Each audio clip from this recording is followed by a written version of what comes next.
मित्रांनो, जय भगवान. आपण गेली अनेक दिवसापासून बघतोय काय चाललंय ह्या महाराष्ट्रामध्ये. आपल्यावर वेगळ्या वेगळ्या प्रकारचे शिंतोडे उडवले जातात. समाजातल्या काही लोकांना वेठी धरलं जातं. समाजाबद्दल खूप वेगळं वेगळं चुकीचं बोललं जातं. गलिच्छ भाषेत बोललं जातं. समाजामधल्या काही म्हणजे वेगळे विषय समाजाबद्दल बोलले जातात. खरं तर माझी भूमिका आहे, जे गुन्हेगार असतील त्यांना शिक्षा मिळेल. विनाकारण कुणाला गुन्हेगार बनवू नका. विनाकारण कुणाला आरोपी करण्याचं काम करू नका. आणि वंजारी समाज हा सक्षम आहे. अधिकारी आहेत. अधिकारी सुद्धा आपल्या स्वतःच्या कर्तृत्वावर झालेले आहेत. आणि हे सगळं होत असताना आपल्याला सगळ्यात महत्त्वाची भूमिका एक आहे की आपल्या समाजावर अनेक वेळा वेगळ्या प्रकारचे शिंतोडे उडवले जातात. हे मला वाटतं आमचं दुर्दैव आहे.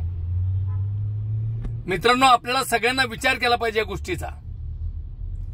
आता आपण संघटित झालो पाहिजे.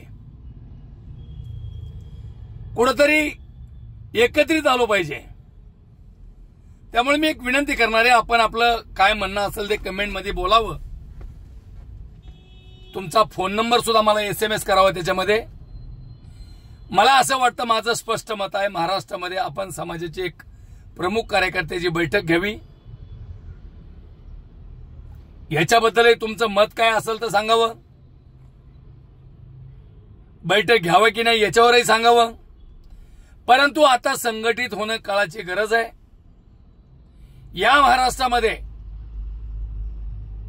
वंजारी समाज जर म्हणलं, महाराष्ट्रातल्या कोणत्याही गावात आपले 10 घरं असले तर स्वाभिमानाने सांगतो की आपण 100% आपल्या ताकदीने आपण लढतो.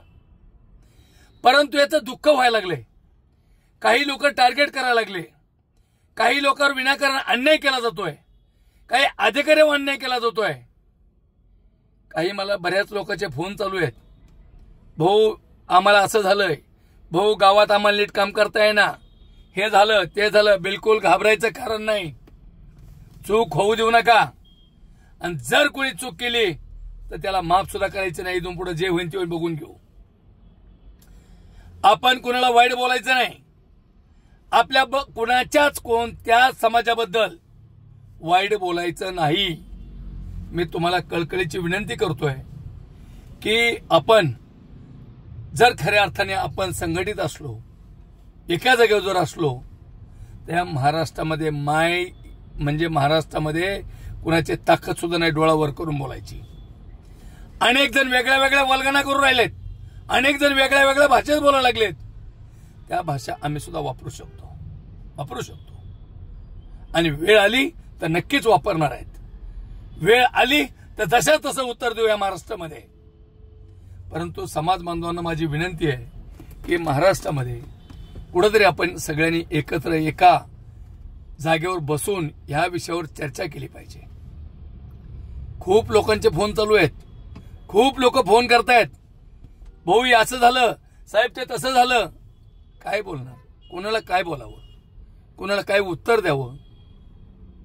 त्यामुळं मी तुम्हाला कळकळीची विनंती करतोय. आपण मी कुणाच्या बापाला घाबरत नाही. एक ध्यानात ठेवा, कुणाच्याच बापाला घाबरत नाही. मी भगवान बाबाचा भक्त आहे आणि मुंडे साहेबाचा कार्यकर्ता आहे. त्यामुळे मी कुणाला घाबरत नाही. काही दुनियात काही होऊ दे, मी घाबरत नाही कुणाला. कोणाचंही चुकीला माफी नाही. आपल्याबद्दल जर कोणी बोललं तर त्याला उत्तर द्यावं लागेल आणि त्याच भाषेत द्यावं लागेल. त्यामुळं आपण मला तरी वाटतं असं की महाराष्ट्रातल्या प्रमुख 1, 2, 500, 1000 लोकांनी बसलं पाहिजे आणि बसून याच्यावर चिंतन केलं पाहिजे. चिंतन बैठक. त्यामुळं माझी तुम्हाला विनंती आहे की यामध्ये तुम्हाला काय वाटतं? आपण आपला फोन नंबर आणि ॲटलिस्ट तालुका जरी टाकला किंवा जिल्ह्याचं नाव जरी टाकलं तरी बस झालं. परंतु तुम्हाला विनंती करतोय की आपण सगळ्यांनी एक जागेवर बसणं गरजेचं आहे. वेळ आलेली आहे. वेळ आता ही जर लढाई असेल, ही आपल्याला जर आपल्या समाजाबद्दल असलं जर कोणी काही बोलत असेल तर त्याला जशास तसं उत्तर द्यावं लागेल. त्यासाठी एका जागेवर कुठेतरी बसलं पाहिजे. अनेक अधिकाऱ्यांवर अन्याय होतोय. अनेक अधिकाऱ्याचे फोन सुद्धा मला चालू आहेत.